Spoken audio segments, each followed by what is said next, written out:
मौसम सुहाना है, लेकिन हनुमान बेनीवाल ने कल अपनी रैली में राजनीति के मौसम को गर्म कर दिया है।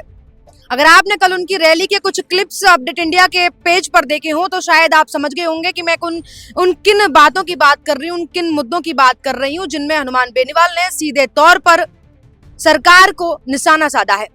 सरकार में पूर्व अपनी मुख्यमंत्री थी बीजेपी से वसुंधरा राजे, सीधे तौर पर उनके ऊपर हमला बोला है। भजनलाल तक के लिए ये बोल दिया कि इसको भी मैं ही सुधारूंगा।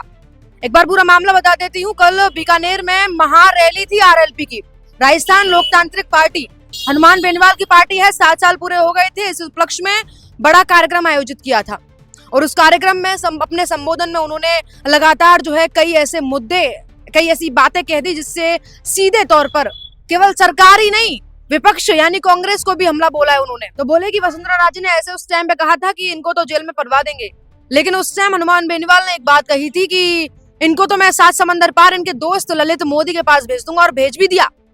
ऐसा हनुमान बेनीवाल कह रहे हैं कि उन्होंने वसुंधरा राजे को 7 समंदर पार उनके दोस्त यानी वसुंधरा राजे के दोस्त ललित मोदी के पास भेज दिया। जेल में डाल देगी।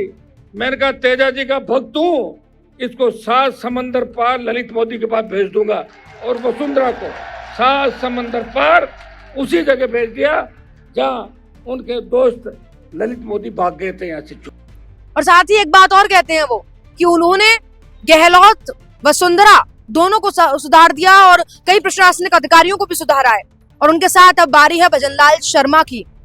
भजनलाल शर्मा के ऊपर तो सबसे बड़ा आरोप भी लगाया है उन्होंने कि भाई साहब, जब से भजनलाल शर्मा मुख्यमंत्री बने हैं राजस्थान के, तब से राजस्थान में जो है अपशगुन ही अपशगुन होते जा रहे हैं।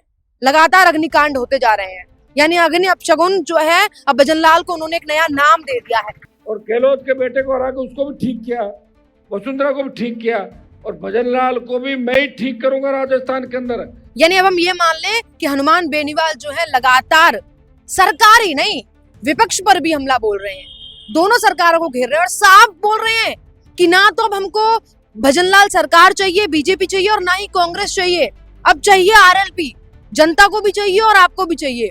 साफ उन्होंने अपनी रैली से ये संदेश दिया है कि राजस्थान को अब ना कांग्रेस चाहिए, ना भजनलाल चाहिए, कोई नहीं चाहिए। अब मामले में आप क्या सोचते हैं, आप हमें बताइए।